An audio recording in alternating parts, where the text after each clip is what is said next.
we could all stand for the Pledge of Allegiance, please. Pledge allegiance To the flag of the United States of America and to the republic for which it stands, one nation, under God, indivisible, with liberty and justice for all. We got a roll call, Julie, please. Morowski. Present. McLeod. Here. Vogel. Here. Boozy. Here. Reddick. Here. And Montgomery is excused. I had a note for the change in, for the minutes that I was excused from the last month. Does anybody else have anything? On the second page, third paragraph, kind of the middle, it said, Stanger informed the board be. This is the only one I have found. Page 4 at the bottom, MacLeod.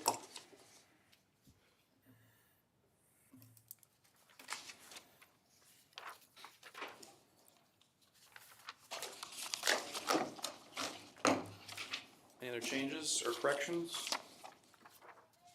I would entertain a motion to approve the minutes then with those changes. I'll make that motion. I'll second that motion. You have to vote on that, just it is. All those in favor? Oh yeah, all those in favor? Aye. Aye. Any opposed? Dope. All right, any public comment unrelated to items on the agenda? So if there's something else you want us to know about that's not already on the piece of paper, we'll be happy to hear it now. Otherwise, please wait till the appointed time. Okay. Hearing none, we will move to the public hearing portions. We have two. Start with the extension request by Crest Oil for the 827 North State property. So if I understand it, this is a request by Crest Oil to have a 6 months extension on their completion deadline. And this is not something, this would not go to the city commission, correct? This starts and ends with us. Correct.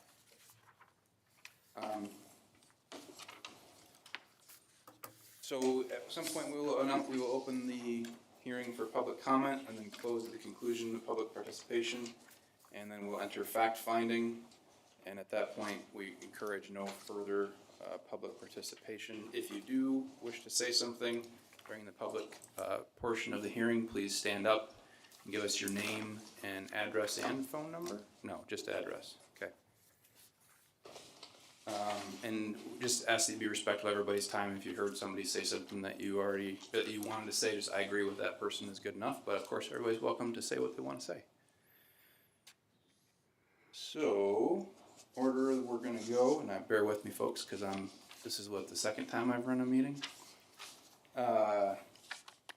Speakers limited to 5 minutes, so we'll go into the public hearing. We're gonna hear a recommendation from staff. We'll give an opportunity for the applicant to speak.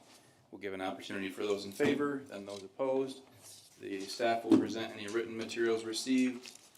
We have any rebuttal by the applicant, and then we'll enter into fact finding and close the public portion of the hearing. And then at that point, once we finish our fact finding, we will act. So, if I could have staff provide the review and recommendation, please. The applicant is seeking an extension of their site plan approval. It's at 827 North State Street for a gas station. Original approval was given in October 2022. And then they demolished buildings that were existing on the property in August of 2023. They started construction on the current building in May of 2024 and has since continued to progress. The reason for the long time in between the start, and the applicant can talk more about this, is they ran into an issue with a well in the neighborhood that had to be abandoned before they could put underground storage tanks in. And then also, I believe, some supply chain issues.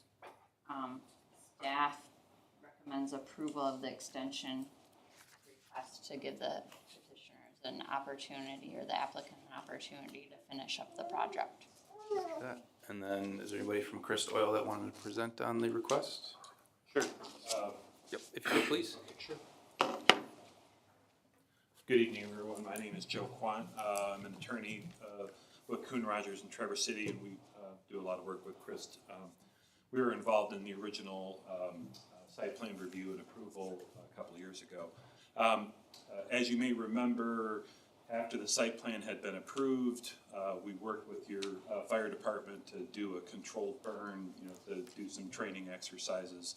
And then Chris was on site basically to clear up that mess as that became kind of the initiation of demolition. When we came back to the site, we were trying to get permits from the State Department of Licensing and Regulatory Affairs for the tank location. And one of the things that you have to do is basically do a well inventory. And we were unaware of the fact that there was a type 3 well that was within the isolation zone that's required under the statute. So we had to talk to the landowner to work something out to basically close that well and connect them to the city water so that we could resolve that issue. That took an extra 4 months, and we can't even order the tanks because we have to have an actual permit from the state before we can do that. So once we had the location approved by the state, we then ordered the tanks. There was a little bit of a supply chain issue, but I am pleased to say that tanks were delivered on October 10th. They've been installed. As you can probably see, driving past the place, steel and masonry is up. We've got 9 guys working full time to get it completed. But we're concerned that we're gonna, with the onset of winter weather, that we're not gonna have enough time. So prophylactically, we're just trying to get out ahead of it. And rather than coming to you with an emergency request, a little bit later, we thought we should get in front of you now and try to get a 6-month extension, which we think is probably reasonable and necessary to get the project completed. I brought with me David Polizzi, who is I said that in an Italian way, and I know this. I think it's Finnish, not Italian, so I apologize to David. But he's our construction manager. If you have any questions about the construction progress or anything like that, we're happy to answer those. And I'm also happy to fill in any blanks where I can. Oh, and also we provided you letters from the engineering firms that confirm the timelines, and then also from the tank manufacturer confirming what happened there. So hopefully that was informative. That was a good bit of reading. Yeah. Okay, anyone in favor of the extension being granted like to say anything? Hearing none, Yep. Joe? As the city's real estate agent and being intricately involved with this whole process, I just want to say, from a Crystal Oil standpoint, they have done everything they can to keep this timeline going. I know there's been a lot of ongoing conversation, and I think the well, for sure, a big wrench into things. It was unexpected and kind of just a couple feet. It was a very odd situation. So set them back, and of course, wintertime changes the narrative here. So, but love the building they have putting up. So just as a reminder, if you do have something to say, you could say who you are and where you're located in the city for us. Joe McNally, Realtor for the City of Big Rapid. Thank you, sir. Yeah, I mean, yeah, we know who he is, but Yeah. just as a reminder. Anyone else in favor?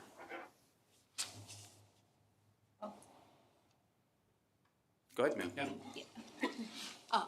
Deborah Chipman, 517 Ives.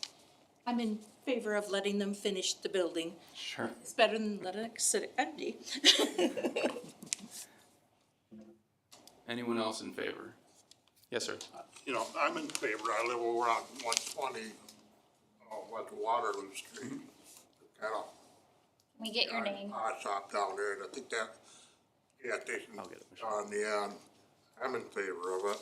Okay. I don't see why not. There's gonna be issues along the way with whatever comes up. Any project has an issue comes up, it's in delays or whatever, so. Oh, yeah.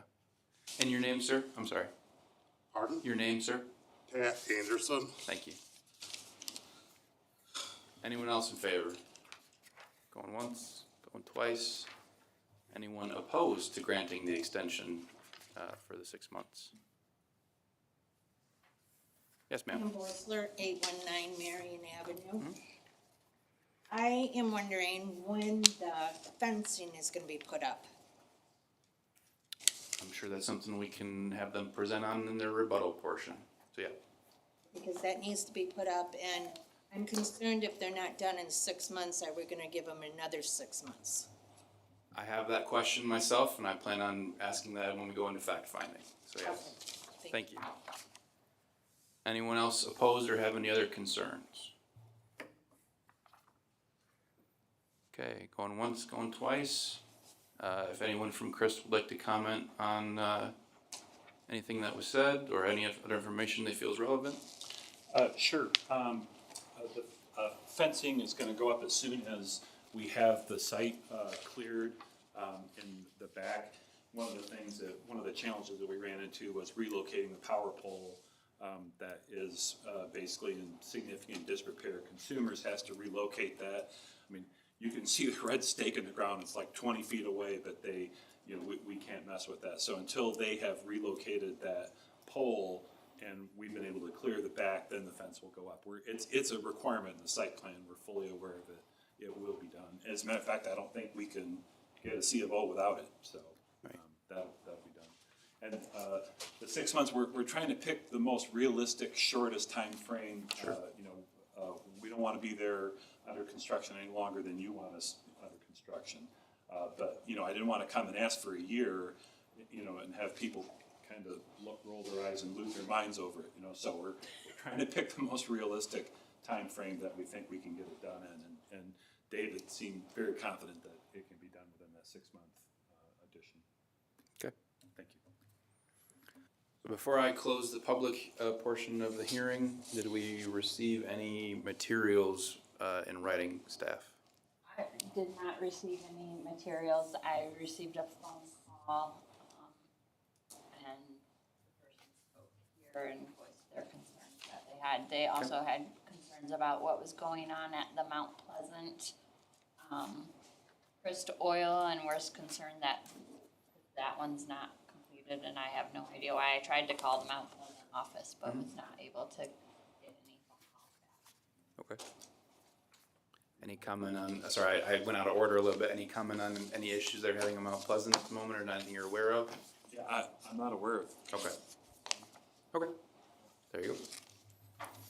All right, before we close the public portion of the hearing, any other comments, questions, things that we need to think about in fact finding from the public? Hearing none, I will close the public portion and the commission will enter into fact finding. Commissioners. They have a great timeline in all the documentation that was submitted, and in some cases, they were receiving information one day and submitting that the same day. So I think their timeline is responsible. Same question that you were going to push, though. Now I think is the best time, if 6 months is questionable, to go for the longest extension that's gonna be needed. Sure. Yeah, I agree. I drive by almost every day, and you can see kind of when stuff halted, or then stuff stopped, or started up again and stuff, and it's kind of laid out right here, so, I kinda had the same thought. If 6 months is, how confident is 6 months, because go for the time, cause you gotta finish it at this point, so. So I guess that's a question for David? Yes, sir. Which one do you prefer? Either or. Either or, okay. Call you whatever I want, I'm not gonna call you late for dinner, right? So I guess from an engineering standpoint or a project manager standpoint, or under promise, over deliver kind of thing, 6 months is legitimate? Okay. Cause like I think I echo with a lot of the commissioner's opinion and the public's opinion, we'd rather do it all once, right? So if 6 months is what you're telling us, and 6 months is what we'll consider, so. Rory, Tim? Oh, I'm sure his boss will hold him to it. One question I have for staff, so there is an option at the end of 6 months, if for whatever happens, we don't know, they need more time, we can do that? Yeah, why they couldn't reapply for another extension. All right. As long as they stay within the 18 months, I would assume. So like the 18 months doesn't reset at the end of this extension, it's, a total of 18 months. Correct. Okay. Any other questions the commission has for applicant? So in reading the materials submitted by Chris, I mean, everybody knows supply chain issues have been a thing for a while. It seems reasonable. Like, I'm not a construction guy. I can only rely on the expert opinions. So if they're telling us 6 months, then 6 months is, I think, appropriate, with the caveat that, you know, we don't want to come back in 5.5 months and, hey, we talked about this kind of thing. So, anyone else have anything else they want to comment on, or? I'll make the motion that we approve the 6-month extension for Christ Oil on their site plan. I'll second. Joey, if I could have a roll call vote, please. Morosky, Yes. McLeod, Yes. Vogel, Yes. Susan, Yes. and Lund. Yes. Passes. If you guys want to hang out, you're welcome to, but I imagine you might want to go eat dinner. Well, I just found out at 3 o'clock today that my daughter passed the bar exam, so. Congratulations. I think I have a celebration I'm supposed to be at. Yeah. Thank you so much. Thank you. All right, then we will move into the special use application by Seth Gibson Argue at 507 Winter. Same process as last time, so we'll start with opening the public hearing, and if I could have the staff provide a review and recommendation, please. The applicant is applying for a special land use permit for a home occupation at 507 Winter Avenue. The property is currently zoned R1, which is our single-family residential. Home occupations are listed as a special land use under section 3.464 in the single-family residential district and subject to conditions under section 1.110. Special use applications require a public hearing. Notice was posted in the Pioneer as well as sent to neighboring property owners within 300 feet. I'm not gonna, you guys have the standards to go through. I would just note that, not only do you have the standards for approval of a special use, but you also have the conditional use standards in our ordinance, that section 11 that needs to be 11.110 that needs to be reviewed to meet the standards for a home occupation. Staff has no real concern with the actual operation and use of the property having a negative impact on surrounding properties as the use is confined to a small area of the structure and only has one client at a time. For the, he's running a dog grooming business or proposing to run. The use is applied for and proposed operation, however, does not meet the standards of the ordinance. With the board's consideration, staff recommends the recommendation of denial of the special land use permit application to the city commission for a home occupation at 507 Winter Avenue. It does not meet the standards set in 11.1-10, and the standards that I'm referring to in that are not met is we have a standard in our home occupation section that says home occupations cannot take place in accessory structures, and the applicant is operating or proposed operating the business out of his garage, which under our definition of accessory structure is detached or attached accessory structures. So it wouldn't meet that it wouldn't meet that definition or that requirement, and then also requirement for the square footage. In our ordinance, we are only permitted to consider the ground floor square footage when considering the home occupation's 25% use. And even though this is a 3-story structure with a lot more square footage, only the ground floor of the structure would count towards that calculation. In your report, you can see where I provided kind of a total, like, different ways of how I broke down the square footage, more of a reference for you and for some knowledge for you, but that's staff recommendation. Roger that. I did have a clarification question on that. Would that be a now question or a fact-finding question? So as I read the staff recommendation and report,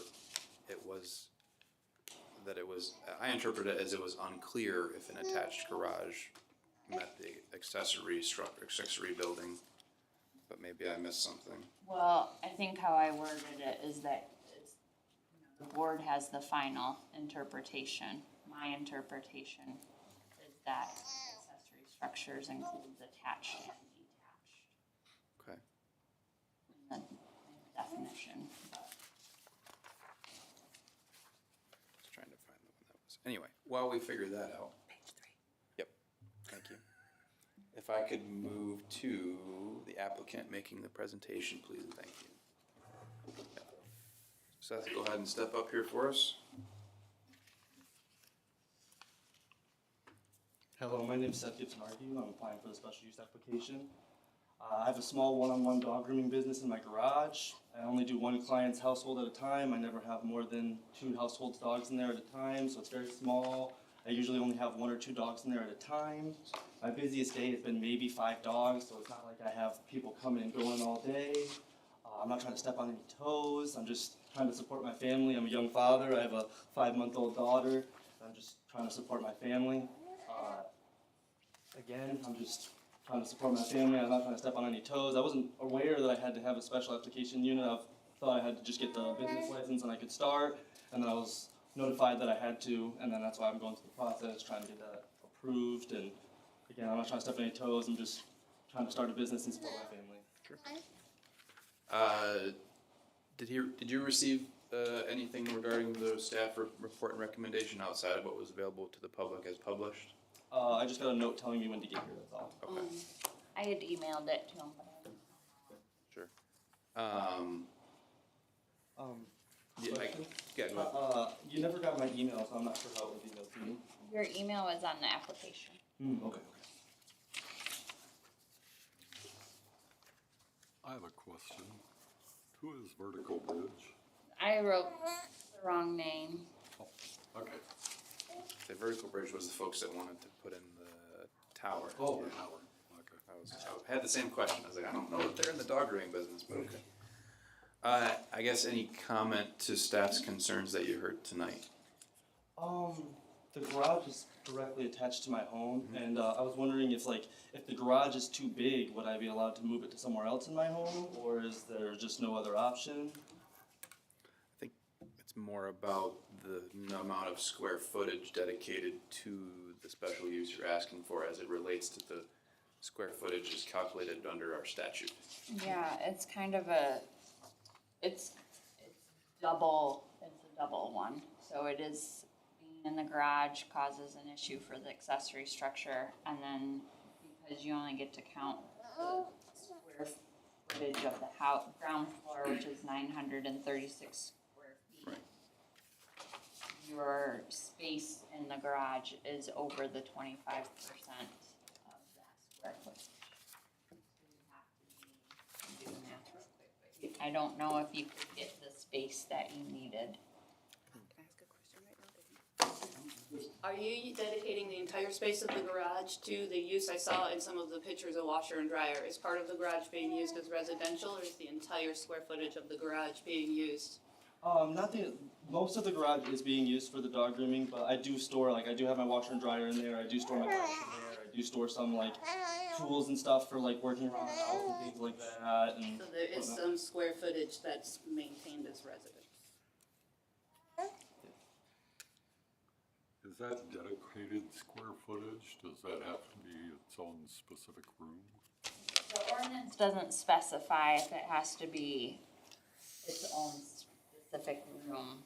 It says the space, I believe it says, no more than 25% of the floor area for the ground floor of any principal structure may be devoted to the home occupation.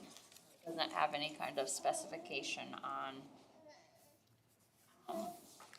it being a specific room, you'd be limited to 234 square feet, which is a 10 by 20-ish area.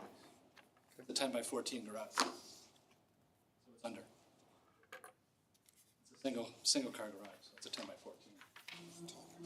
Our assessing records show that's a 16 by 24 garage. What's not? So, sir, when we get to the portion of the legal I'm action. just trying to help out. Yep, I appreciate that. Okay, anything else, sir, for your initial presentation? Okay, thank you. Anyone in favor of granting the special use to present or speak in that regard? Yeah, go ahead, sir. Name and address, please. You want me to stand up there or stay here? If, we can hear you fine from there, but if you'd like to come up here, I think that might be better. Jerry Bowman, 302 South Stewart. Okay. I had checked a lot of the ordinances ahead of time. Garage, from what I understood, it had to just be separated, it had to be attached to the house, but separated, which this garage is. It doesn't have to be a garage. It's just it's part of the building, you know what I mean? You can do whatever he wants with it. The only thing that really makes it a garage is having a garage door. So possibly we just remove the garage door and make it part of the house. The square footage, it's a single car garage. Yes, it's 140 square feet. I don't know what the rest of the square footage of the house is, but it looks like well under 25% of the ground floor. I think that should cover both of them. I think accessory garage has always been a shed that you've put it out in your backyard. Or, you know what I mean? It's never been part of the building. You know, it was built with the building initially. Only difference is a garage door versus a regular door. If we have to put that in, we'd be more than willing to do that. And I don't think, I mean, he's done everything else. And, plumbers come in and everybody come in to do it, set it up. And it doesn't have to be a permanent situation. Maybe if there's an option for a 4 or 5 year, or even a 1 year temporary use to see how the neighbors are like, oh, okay, could you fix this, is the only issue we have, or something along that line, a temporary use could be done, or a 5 year. But he plans to be out of there. It's just he's starting a family, he wants to get clientele. Once he has enough, he can move into a shop and afford the rent. Understood. Thank you, sir. Anyone else for granting the special use? Going once, going twice. Yes, sir. I'm Christopher King. I live over on 909 Henderson Street, and I am for it. I've been in the garage multiple times. I have a background of construction. I do measurements. My job is estimating, and that house, the square footage is a lot bigger than that garage. The garage door itself is an 8x7. It is a single car garage door. And the garage itself will only hold one car, so again, it is more than small enough to be underneath that 25% for a small business. Okay. Thank you, sir. Yes, ma'am. Luella King. I live in Indian Village Sub on the river. But I go to Seth with my 2 dogs. There's a lot of groomers around. But I've been to some that want to put your dog to sleep before they do it. I have a lab and an Australian Shepherd, and there's no way I'm going to let that happen.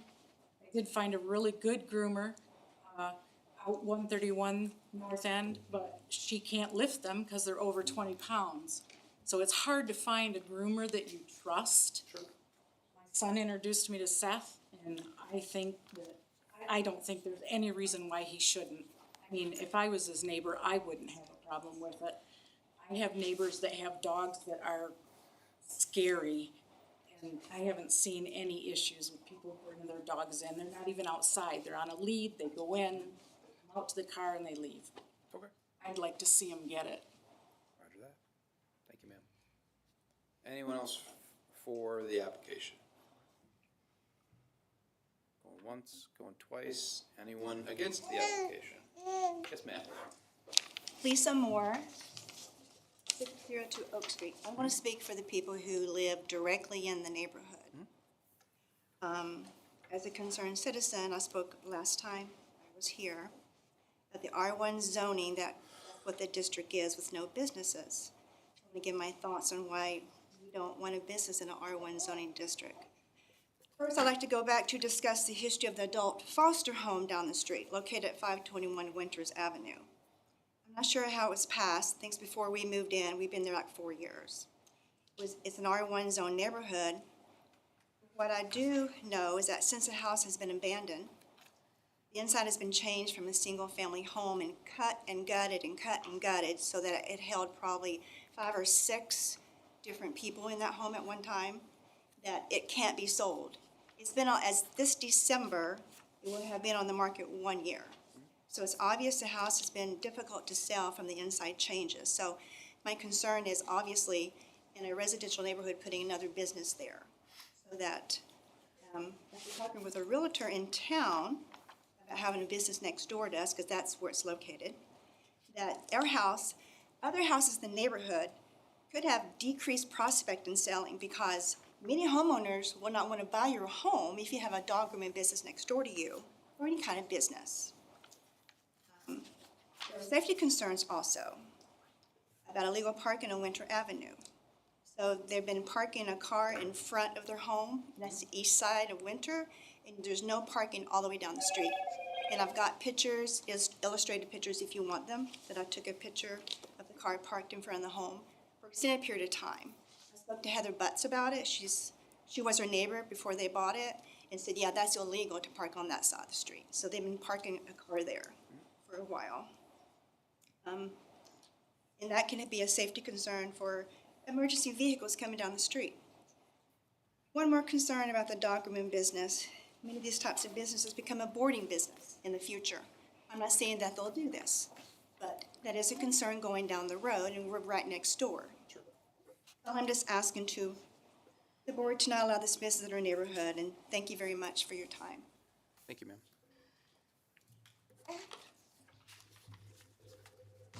Anyone else against the proposed use? Melissa Kreger. Yes, ma'am. I live at 520 Winter Avenue, and my concern is if we allow an R1, another business, that's just gonna allow more traffic through our residential area. That's why we bought our house.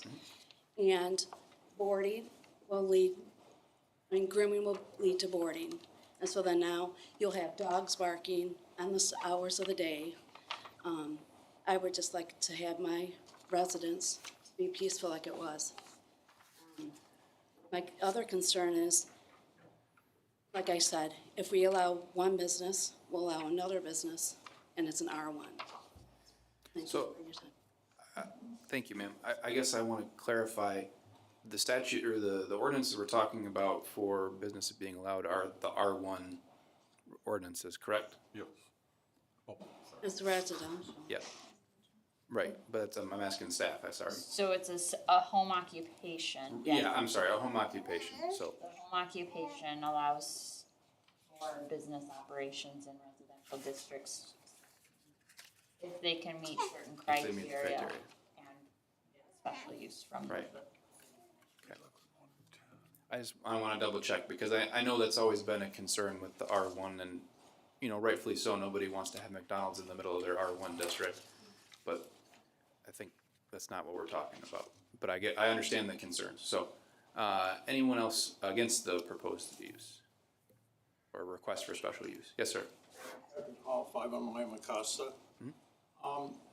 That is zoned residential now, right? Yes, sir. It's the R1 Would that resident. not change to commercial then? No. Why, and then if they had that there and then someone down the street wanted to open a motorcycle shop in a lodge, So, permissible? So as I understand the ordinance, it would have to fall, it's not a rezoning request. It's a special use allowable under the ordinance if they meet the criteria of less than 25 feet or 25% of the ground floor. And it has to, not be an accessory building and all those kind of things. So, I would struggle to, I think, see a guy put a motorcycle shop in that small of an area, but I get what you're saying. So I would say to your question, I would say probably not.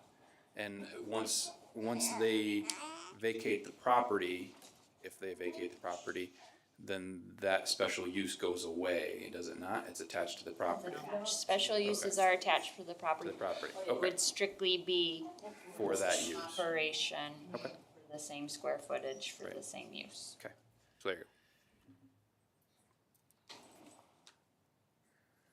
I see you raising your hand. I promise we'll have an opportunity to I have. was wondering if there was a rebuttal for our side. Mr. Gibson argued can have a rebuttal time, yes. Anyone else against the, Greg Morris, Yes, sir. 602 Oak Street. The story behind this is, I played ball back here in '82, moved up here from Florida to take care of my ailing parents. The reason we took Big Rapids is a small town. We really enjoy it here. Before I buy a house, my wife, I was a railroader, houses. You can go in any area, we look to make sure there's no businesses that are allowed in the zone that we do. Now, we've been there for 5 years, someone moves in a year and they can just change ordinances or find loopholes or something like this. This will open up a Pandora's box in the Zone 1 area that you will never be able to shut down. This house at 521 Winter Avenue, that, now again, I don't know, you guys are probably not here, that the board approved is a nightmare. You couldn't sell that place for $100,000 because you're gonna have to put $50,000 to $100,000 just to get it up to a single family home. Sure. This is, I don't know what we're talking about here, but I live next door and I just want peace and quiet. I don't want to hear dogs barking. Mr. Gibson, in all fairness, lives next door. I don't even know the guy. This is the first time I ever met him. So, his face. I just don't like this idea, and the reason why I bought in this area was because of that. And it's not fair to the people that live in R1. Now, granted, the people that they have over there, how many of them do live in Zone 1? Probably nobody. So, yeah, of course they're gonna be for it. Sure. But this is not fair to me. I lose depreciation on my home. That's a big thing to me. And that shouldn't be for everyone up there. So I appreciate your time. thank you, sir. Yeah, I'm definitely sympathetic to the having to buy a place and put a bunch of money into it, because that's what I'm looking at trying to do Put a here lot of money shortly. into our place. So, yes, ma'am. Deborah Chipman, 513 Ives. This really bothers me that if we allow this special use, it stays attached to the property. And then who's going to say down the line that it can't be? Can't be, Well, then we won't have any say in what goes in anywhere then, will we? so as I understand it from what Michelle said, if the special use is granted, then it can only be for that specific purpose in the allowed square footage and that kind of thing. So somebody else couldn't come in and say, oh, I wanna put a motorcycle shop in that same place that has the special use permit, because it could only be for dog grooming and all that in the very specific parameters allowed by that ordinance. So I guess, does that answer your question or no? Yes, Okay, that it does. okay, But,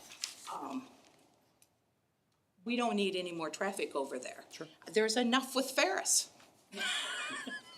And I live across from them, Ferris, so I know. sure. Yes, ma'am. Pam Borsler, 819 Marion. I believe the city of Big Rapids has R1, R2, and R3 for a reason. And I believe we need to stick with that, except for all these exceptions. Because you're setting the bar for another business to come in. And that's not what R1 is. We moved in our district because we wanted to get rid of the runnels. And they're slowly slipping back in. We just had a fraternity house burned down, which is illegal in our district. How did they get there? How did the fraternity house get there? Was it a special use? We need to start monitoring what we have and keep with the program. Thank you. Anyone else against the granting the special use?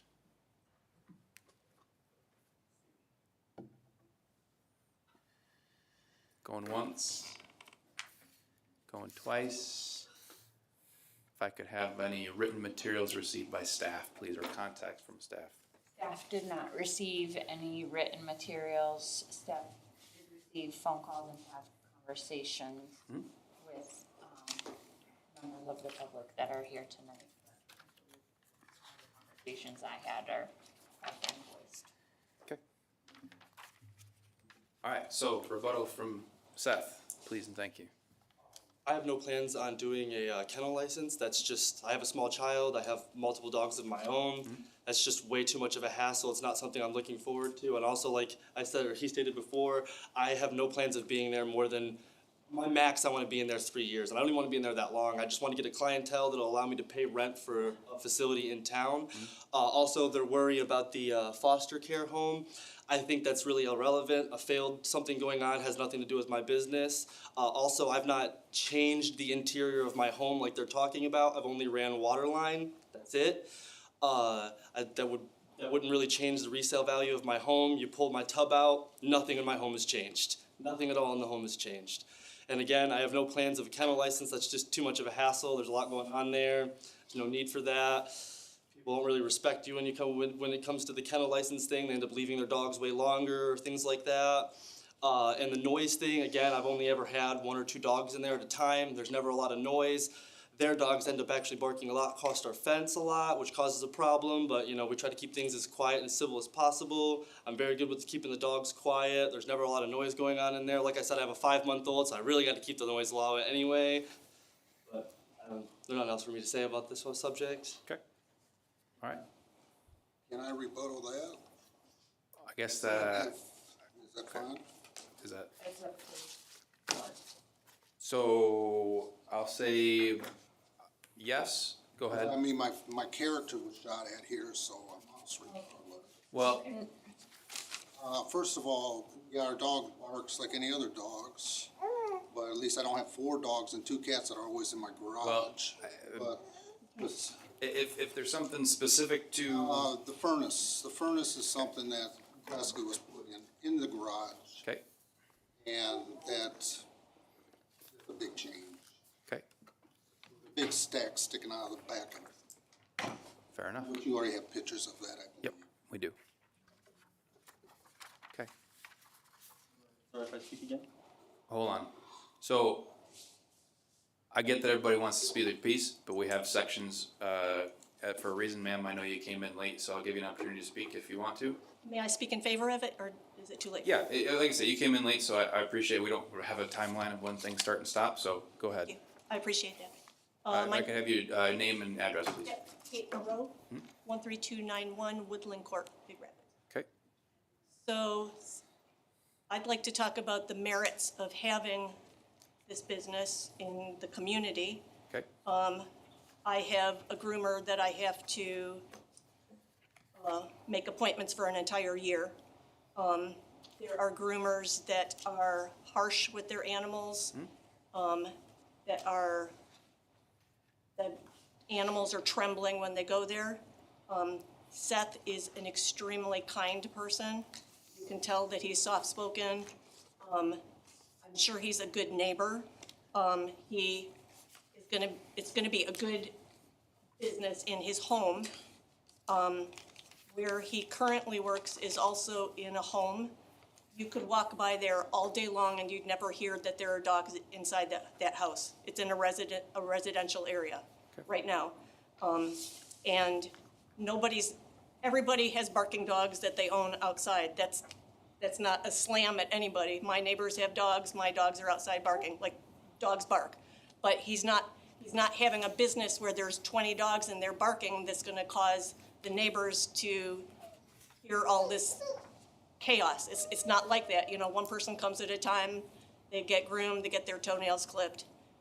It's not the kind of business where there's tons of traffic. really, it's the kind of thing that nobody's even gonna notice is there. He should have probably gotten the permit before he started, which, that's his error, but now he's trying to do the right thing. People, pedestrians walking down the sidewalk are not gonna even notice this business. And so I don't really, as far as it setting a precedence for other commercial things coming in, it's nothing like that. Thank you, ma'am. I'm gonna divide it up in halves of the room at this point. Anybody else on this half of the room have anything else they wanna say for or against? Okay, and I know, sir, you sounded like, since I've been giving some other people some opportunities, I'll give you an I just wanted to make sure opportunity. he mentioned a few things, but Okay. I also wanted to mention that in the process of doing this whole thing, Yep. there's no sign put out. We never put out a sign because we wanted to keep it invisible. Right. As far as, I don't know what the deal is between the neighbor and them, but they were cordial at the beginning and asked for a discount at Lowe's, came uncordial. I don't know what their attitude is. We're not, that's not what we're here about, No. so I'm not even gonna, Oh, my other thing is that, we don't know the square footage properly, so I think maybe if we table it for another meeting, get the square footage properly so we know that it's within the 25. we'll address that as part of fact finding. Thank you. Okay, so I get when things get heated about neighborhoods and people are excited and things like that, things get said. We're here about what's contained in the ordinance, and I understand that folks have concerns about what goes in their neighborhoods. So whatever it has to do with interpersonal issues, that's for grown adults to bring up to each other. So just to both sides, please. So, yeah, yes, ma'am. I just want to reiterate what I said. This is not about a dog business. This is about you allowing businesses to go into R1. Sure. It has nothing to do with this person's business. We do not want to put businesses, I don't want a business in my neighborhood. Sure. And I don't think anybody else wants any businesses. I don't want a pot place in my neighborhood. Well, I don't think anybody's trying to put a pot place in the neighborhood. I don't know, you can put 17 of them, so we have quite a few in the city of Big Rapids. Yes, ma'am, we do. So, I have my own I'm feelings just about saying, that. this is not about his dog business, this is about the R1 district. Thank you. Okay. At this point, I'm gonna close the public comment and the commission will go into fact finding. So the main question I have as it came up was, we have a drawing that's provided by staff that provides dimensions. Where do we get those dimensions from? From the assessing database. From the assessing database. Okay. So that means somebody went out and measured the structure and At some point, I at would, some point. Okay. pulled it off of building plans when the structure was built, one of the two. So typically, I think one of the big misconceptions that happens here is interior versus exterior. The interior square foot, you can't, I mean, if it's an 8-foot door, there's no way that there's another 8-foot wall there. But from the outside, which I know even for insurance purposes, it's the outside measurement, not the inside. So I don't know, I kinda had the same question. Can we accurately say that, because that's cutting it close, I mean, 29%, if you do interior measurement versus exterior, you're gonna be under that 25. Well, we've established some of its residential use. So I'm kind of on the fence with the measurements myself. Just from looking at the picture, it doesn't make sense to me.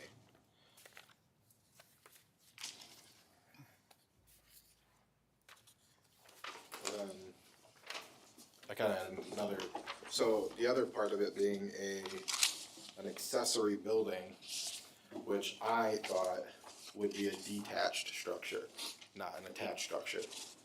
But it also says accessory building, we're counting it as an accessory building, but the square footage allotment is only for the principal structure. So is it a principal structure or is it an accessory building?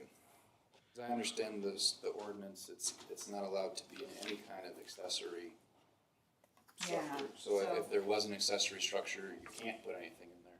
It has to be in the main residence and under that 25% of the ground floor square footage.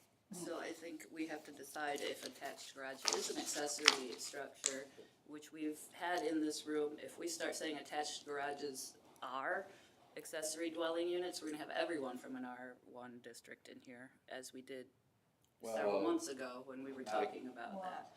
I can read the definition. Well, and I have that, and we use that definition. I think it's important for us to understand when calculating square footage, so we have inconsistent definitions, I think, of accessory dwelling units. So it's not And we have accessory some dwelling area. unit though, it's accessory just An structure. accessory structure, accessory use. But then it goes on to say that that can only be used as the primary principal use of the residence. But it also says when an accessory building is attached to a main building by a wall or a roof, such accessory building shall be considered part of the main building for the purpose of determining, the Setbacks. yards. So we've,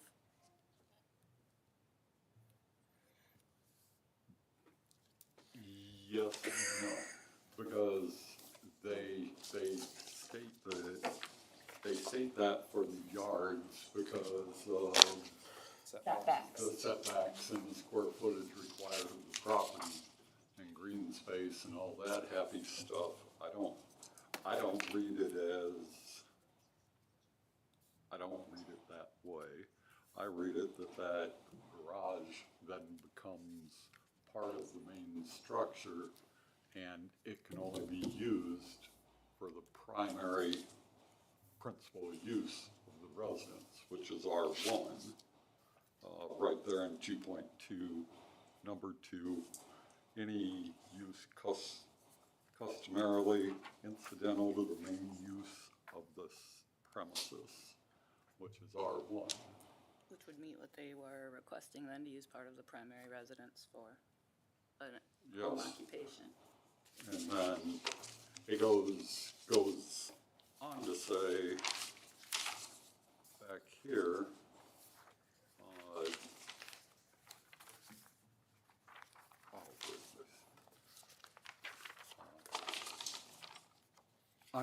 Tim, you've been around the zoning board more than us. How does the zoning board look at that as far as primary structure, auxiliary structure, or you, in the zoning board, you're looking at the same definition? I have limited experience on the zoning board of appeals. In looking and reading everything, trying to determine whether it's an accessory building, it looks like a garage to me.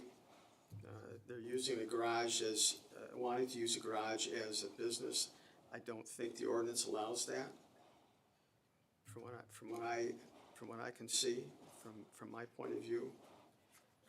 Is that because under the definitions, it says it's then considered part of the main building for the purpose of determining, when accessory building is attached to the main building by a wall or roof? I think the main portion of the building is the housing, is the house itself, the living quarters. And then this is in a garage, which is separate from that, although it is covered with a roof and attached. It still seems to me, and this is just me looking at it, that's an accessory. It looks like they use the entire footprint for zoning matters of setbacks and those kinds of things. But it still looks like a garage to me,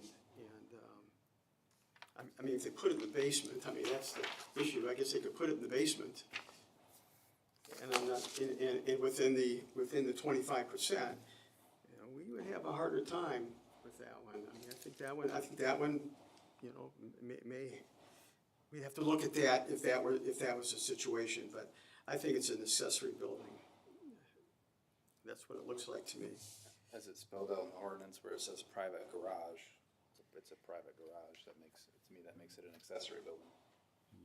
Well, I understand that it's connected and everything, but I would still say it falls in the definitions of an accessory building, which makes it out. Personally. If it was moved to the basement, would it still have to meet the 25%, or is that only for main floor use? It was put in under how our ordinance is written. no matter where it's located in the structure or in the house, it has to meet that 25%. But they don't have to dedicate their entire basement to that. No. You can cordon off a section of another part of the house. And it doesn't specify besides the accessory use.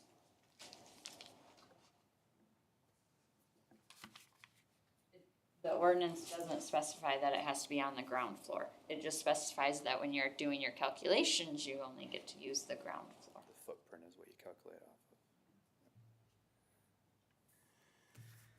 So I guess I have a question, and I apologize, I didn't remember everybody's addresses. For the folks that live directly around 507 Winter, and I know the parking issue was addressed, has there been any interruption to your day-to-day from barking dogs attached to, because it sounds like you've already been operating the business a little bit before you knew about the rules and everything. So from from that time that he's been running the business, has there been issue from some things being interrupted from dogs barking or what have you that are not his dogs? That's a separate issue. So as purely as a question. Yes. Okay. Okay. Yeah, and yes or no is fine. I'm not looking for on this date and this time or anything like that. Okay. Can I say something about the vehicle, sir? What's that? Can I say something about the vehicle? The They're talking about? Oh yeah, go ahead. The vehicle they're talking about is actually my mother-in-law, and she would park in the front of our home when she would come and take our baby for babysitting and stuff like that. When I schedule clients, they all park in my driveway. That's what I've requested from everybody, so they don't ever park on the road. Yeah, that's the only time that happens is when my mother-in-law comes to get our baby. Sometimes she stays at our house to watch our baby. She'll park there, get our baby. I would encourage mother-in-law to make sure she's parking legally then. I don't know, I can only rely on the residents who, as far as whether that's allowed on that side of the street. I don't go by there very often, so I It's couldn't always say. directly in front of my house, so I'm not sure how it would impede others. Outside. Yeah, I don't. You can't park on it. So Is there no parking on that side? I parked in front of the house when I went and did not see enough. Sounds like the city owes themselves some. That does not necessarily mean there is no parking sign, but I can't recall seeing them. It was a question, I don't know the answer. Sir. One thing, if you look at that picture there, that sign you see in that picture is a parking, no parking sign. It has a little picture, E with a big red circle on it with a red line, right in front of the car. Is I there get- another picture submitted that we? I guess I don't have a picture of I the, don't know how you can miss that. Do you need this, Michelle?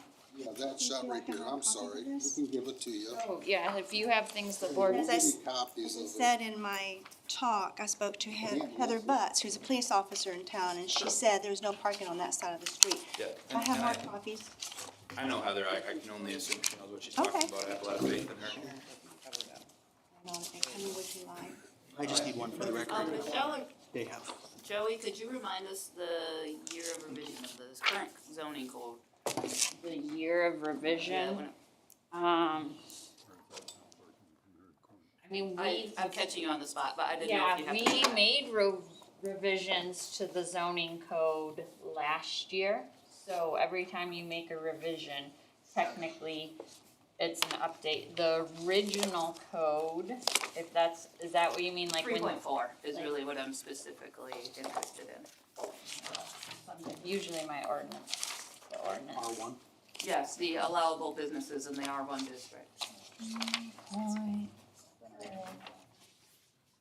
Home occupation, subject to conditions of 11.1. Ordinance. And the special land. Was amended in '03. Thank you. Is the last time it was amended, and that was to remove planned unit developments. And then they also changed it in '08, removing licensed daycare groups from certain licensed group daycare homes from, and subject to certain conditions. Thank you. Yep. how many businesses are in R1 currently? You knew I was gonna ask that, didn't you? Yeah, Well- that's one of those you gotta call me before so I can do some work. I know of one. In that immediate neighborhood, the hospital is R1. Okay, but that's, Do you know of any special use home Well, occupation? Special use. Well, What's the special use? I'm sorry, home, Yeah, actually, the hospital is listed as a special use in R1. And I think we have a couple of accounting companies that we've approved. I can't answer that off. I know I have done All I in can my do is R1 speculate district. at that point. from my time, there was an approval of a beauty salon. I hear about that one a lot. And so that's the only one I know of. So it's possible in an R1 that a business can happen. And so, and the one issue of the, let's see, number 4, we're talking about the equipment, alterations in mechanical equipment. Could you explain to us, Seth, what equipment do you have in there currently? And the reason I'm asking is that the ordinance implies that you can have a business as long as it has equipment that is in a home. So, from the pictures I see, it looks like to me that the equipment that's in there is not what I would normally see in a home. I mean, it's a desk or a file cabinet or those kinds of things. And so I see a table and I don't know what that one unit you have on the connecting wall is. I'm not sure what that is, but I'm not sure. Which unit do you mean, sir? Well, there are two pieces of equipment that I don't quite understand what they are. One looks like a mechanical table, and the other, I'm not sure what it is. Can I come up so you can specifically? Yeah, sure, yeah, help me out here. Which one do you refer to? This is a hydraulic table? Okay, that's a hydraulic table. Yeah, it's like a footrest table. And that is a steel top. And what is this used for? Dogs will stand out when I drink them. Okay, So you don't have to pick them up. okay, all right. Okay, thank you. So I'm not sure a mechanical table is something that is normally in there. The tub, I think I could buy, but a mechanical table, I think, is questionable, that you would see in a normal house. That and the number 7, which talks about the 25%. I think there are 3 things here that I would suggest that would make this approval difficult for me. I'm a little concerned about number 7, about the square footage, the size of the garage, though. And I don't know how to best do that unless we postpone it and go out and measure it, and that's an option. I think we almost need to table it until the next meeting. Well, we could postpone it. I wouldn't table it. Postpone it until next meeting. I think that's fair, but we have to understand too that there only has to be the use of 25%. So if part of that garage is used residentially, that should not be included in that calculation, if I'm saying that correctly.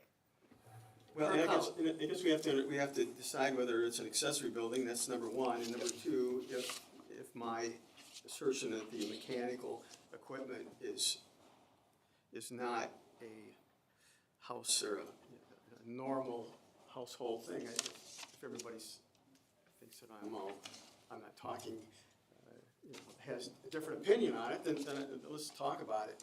And then the third one, there's no, if we have 2 of those at least, the third one is moot. I'm just saying. So I have a dog grooming station in my house because I have a Okay. 150-pound dog that nobody else will take, and I know that's kind of a luxury. Mine isn't nice, but I know that Okay. it's kind of a luxury thing people kind of do now.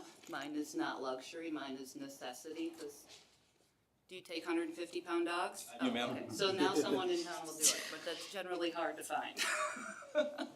Pyrenees? Great Dane, or excuse me, not Great Dane, Newfoundland. Had a Pyrenees. So I guess from my perspective, it's an accessory structure as defined in the ordinance, so I would say it's out.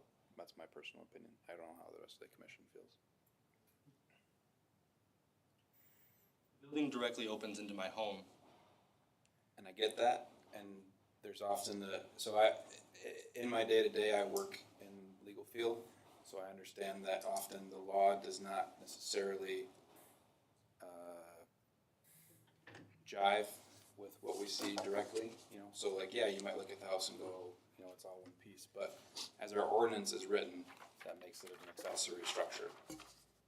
So, I'm gonna have to press pause on you, sir, I appreciate that you wanna speak, but any other commissioners have any opinions? Well, Not the first dog grooming in-house in an R1 district in our town. It's true. I think the one right by the courthouse is in R1, is it not? I don't know that one, but I know I have one in my neighborhood. Is it R2? Did. does not include detached garages and therefore would not meet the standard. However, it also seems arbitrary that if the use moved to the basement of the house, it would qualify under the home occupation and would be able to expand into a larger space within the house. Like I said, the law is often arbitrary. Yes. So That's how lawyers write it. that is how lawyers write it. I work with a lot of lawyers, love them all. So that's how I read the statute, or the statute ordinance. So I guess to that regard, so like Tim said, the question we have to answer basically to, is it meet the definition of an accessory structure? And if it doesn't, then does it fall under the square footage? So I guess what's the commission's opinion? Does it meet the definition of an accessory structure? I think it does. I would have to agree. I think it's written gray, it could be interpreted, but I can fall on that side. Yeah, I struggle with calling it an accessory just because of my background, and it's part of the house. It's part of the principle. It wasn't added that we know. I mean, it's part of the house. The last tab of that definition, allowing the city to define it differently, is where I'm hung up. For measurements. I get the necessity of including it when measuring the footprint for setbacks, but it does muddy the ordinance. And the reason it's included, because our accessory structure setbacks are like 6 feet. And so that would mean that you could go into that garage and turn it into a bedroom or whatever the main use of the house was, but you can't put a home business in it. It would have to be located someplace else in the house. Yeah, the tricky part that gets me is it specifically lists a private garage, and I get that it's attached to the building and all that stuff, but it's currently, and use is what we're here to talk about, currently it's used as a private garage. So that's where I'm at with it. So, so I guess, if for the sake of argument, we say that it's not an accessory structure, does anyone have an issue with I think the issue becomes the calculation of the square footage. used. Yeah, I'll give up on the mechanical. Yeah, and that's right. And only because there are dogs all over And I mean, we have people have, not that it's the same, but people have all kinds of weird lifts and things and stuff in their home. I have a hydraulic lift in my garage for my zero-turn mower. Oh, that's great, Roy. So, I guess, in the interest of everyone's time, I would say that we are either on the edge of denying it because it does not meet the ordinance definitions, or we are in the or we're looking at tabling it because we want more investigation into the actual square footage and how we're calculating that. Well, and the applicant also asked some questions that would indicate he may consider moving the location within his house. And I don't know with the city how we let them have a different go at it. But if we're tabling what's it, that process? does that change what we're tabling? We have to reapply, I would imagine. We aren't the sole arbitrator here. The city commission is. So what we're doing is recommending to the city commission. Right. And they'll listen to all this again and make a decision, so. I think we can do the best we can with what we have and give them our opinion and if you think it's worth postponing, we certainly can do that. But I'm not sure that's gonna change with the accessory building. Because What if really, he wants to change it to the, do we handle that? That'd be a whole separate application because it's Okay. changing locations and everything else. I think that it's just applied for wrong according to the zoning ordinance. I've done, man, I don't know how much anybody else who comes here actually goes to the city's website and looks this stuff up because it's all right there. R1, R2, R3, but just like I hear a lot about, oh, we don't want those in our R1. Well, they're permitted in R1, so only specific businesses, but nobody's putting a motorcycle shop in. But Right. I hear a lot of arguments that are in black and white right here in front of us that apparently haven't ever been looked at before they're discussed. Yes.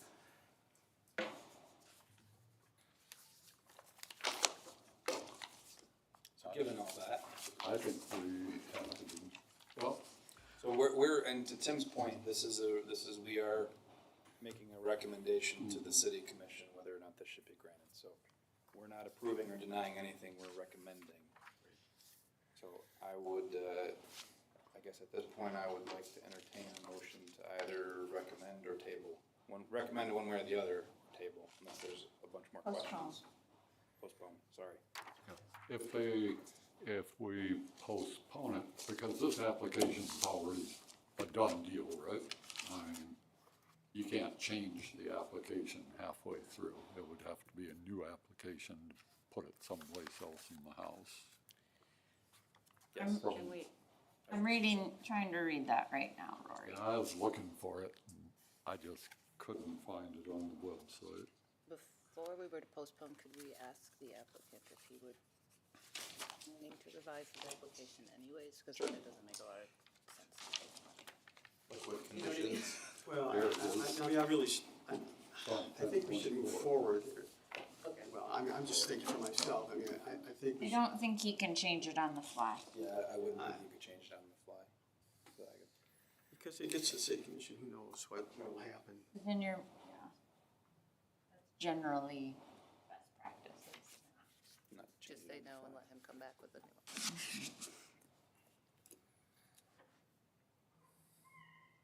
Would So- that be considered a change or conditions found to be valid? I would say so. Okay.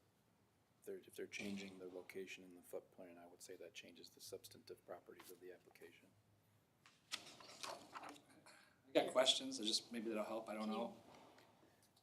I appreciate that, but we need the board kind of respect the process of the meeting here. So, and like I said, this is a recommendation to the city commission. We're not saying yes or no, we're saying we've reviewed this and we think X, Y, and Z. So what do we think?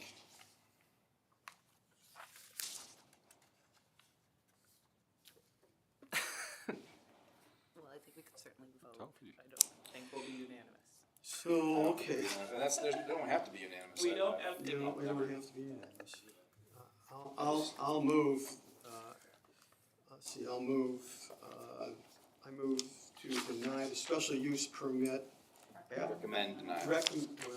I move recommend to the city commission the denial of the special land use permit application for a home occupation at 507 Winter Avenue because it does not meet the standard, and I think it's, help me with this one, this is, Under 11.1, section 10, part 3. I think you Or want whatever this one you're for looking for. accessory, which is 3, 4. so section 3.47, number 3, it's an accessory building. Is that the right number? That's 11.110. Okay, 11.110. So what the number is. Do I hear a second? I'll second that. Joey, roll call vote. And reminder to the commissioners, if you vote yes, you are voting to recommend denial. If you vote no, you are not recommending denial. I know that can be confusing. Orozki? No. Cloud? No. Vogel? Yes. Uzi? Yes. Yes. So you voted to recommend denial to the city commission. It will go to the city commission at their normal meeting in November because of election day, so it's gonna be November 11th at 6:30 in this room, and I'll send that to you in the mail. Still gonna be the 11th with Veterans Day?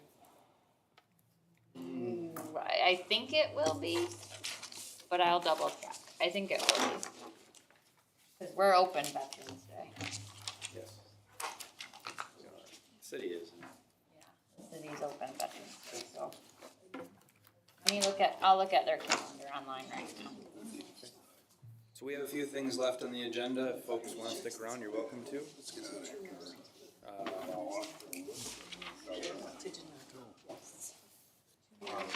That's all we can do.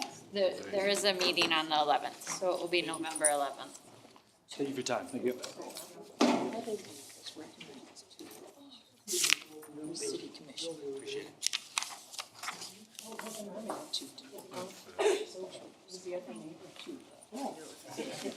Yes, ma'am. I just have a question. You were talking to them, but show up at that meeting too. We still Everyone's welcome to that meeting. Everyone's welcome to that meeting. It's a public meeting and we'll go somewhat through the same process as here, but it generally doesn't take as long because the board will have the minutes from this meeting as well as information from this meeting, but it is a public meeting and a public decision, so. Okay, so the people in the neighborhood won't get a letter or anything like we did before, just, we know it's the 11th of November and to show up at 6:30 here. Yep. Yes, ma'am. Thank you. And if you have any questions before you can call me. Thank you. I think it would be best if they would apply for it. If it would have, yeah, I guess we can talk off the record as to all that. So, moving on to updates on projects, I see we have some CIP stuff in front of us. We do, I'm presenting to the city commission Monday, so I thought I'd better get started with you guys as well on the CIP process. So in front of you, you have the schedule for the CIP, and then also a form that if there's a project that the planning commission or members of the planning commission want to recommend. I should write fire truck all over this. Six fire trucks. And turn in, then we can put it in the CIP document and staff can help figure out, the cost of that kind of stuff. But any kind of projects that are board's thinking about. Can I ask questions? Would Yeah. things for like the master planning be considered already, or should we be suggesting projects? So how our CIP process works is we'll start working on it now, and then it usually doesn't get adopted until March or so. Okay. And so then they use that, once, we get all of the ideas and we make this huge document with a bunch of tables listing them out and the cost, and then we whittle it down to smaller and smaller, and,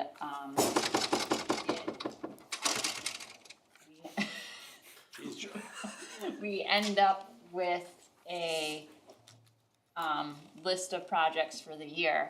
And then when we start our budget process in April, we look at those projects that we have listed that we want to complete and try to figure out how to fit them into our And budget. you are a department providing your own things, so Ab- you would be representing the master those projects, okay. Yeah. So, like last year, we did a CIP for the zoning ordinance, because we're gonna get started, but our budget year is June, or it's July to June. Okay. We'll get started before, so we're really thinking about our next budget year for projects. And then, one of the things that came out with the strategic plan, the strategic plan with the city commission, was more involvement in the CIP process from boards. And so, is there 2 members of the planning commission that want to be involved in the CIP process? And he's shaking his What head at me. hours and, Most of it, there's not a lot of time commitment as far as like coming to meetings, so you'll get like a spreadsheet of all the projects that are requested, and you could go through and rank them Pick the ones you like. on what you think is the most needed versus not needed, and then we kind of gather that information and go from there.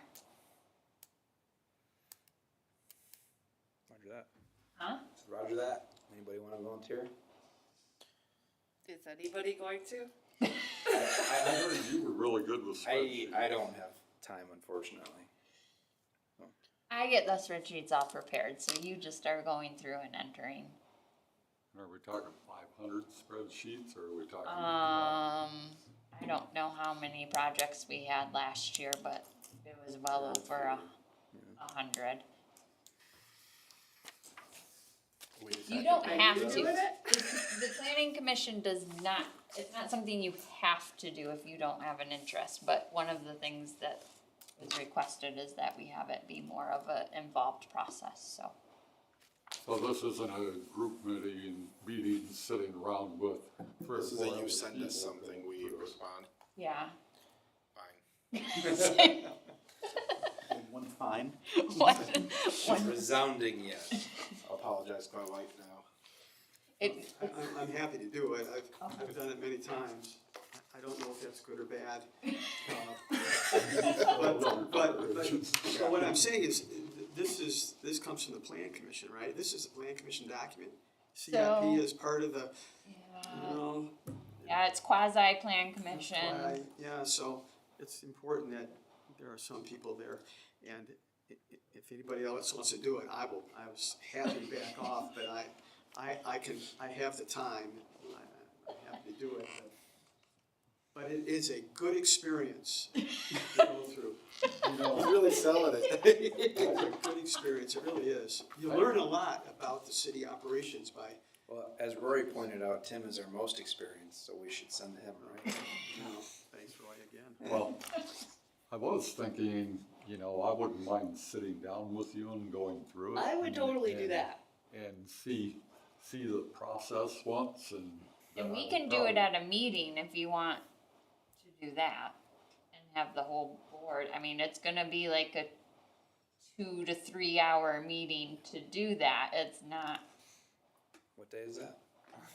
but I can. He's excused. Fire I training would that do day? that, and even if it was business hours, if I knew ahead of time, I would attend. So if something like that works out, then absolutely I would. Otherwise, I would also defer to Tim's experience. I'd love to sit down and go through it with somebody once before, because I see the package and I'm just like.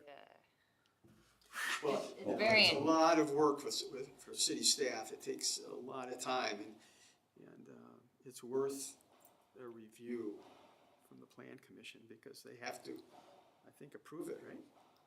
Or recommend approval to the city commission, and I just think it's good education for folks. Especially if you're not, you're directly involved, you know, and that help, you know, you're well versed on it, so, and I am too, but. Yeah, I'd be happy to do it, I just, like I said, I have projects and everything. You guys wanna do it like as a board and I can schedule like a work session to go through it?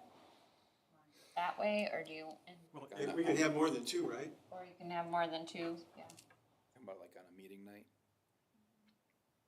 I'm okay with that, if folks wanna do that. It's not-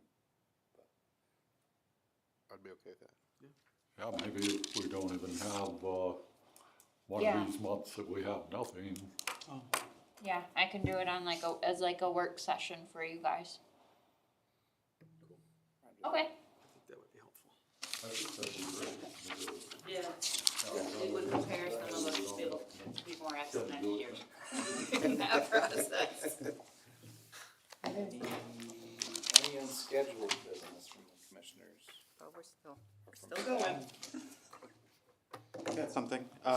We actually just put up a survey on our website and the city posted it to Facebook. It's asking for housing stories and sort of the experience that people had moving here, how hard it was for them to acquire housing.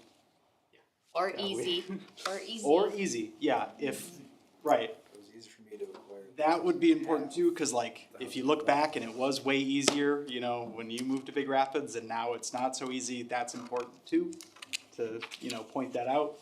But anybody who wants to go on and fill it out, that would be great, and tell anybody who you think should fill it out. It takes like 5 minutes. So Is that for your department? Yeah, we're running. Yeah.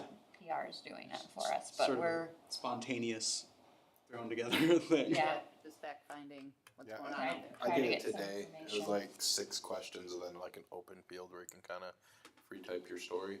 I actually stopped because I didn't want to see the data. No, I don't think there's it not- shows you. We're not, well, and we're not doing it for as much data-driven, theme as, I mean, just trends a little bit, but also like to hear people's stories. So one of the things is I just went to my planning conference, and one of the things that was talked about was how do you make connections with people and get them to be open to possible changes.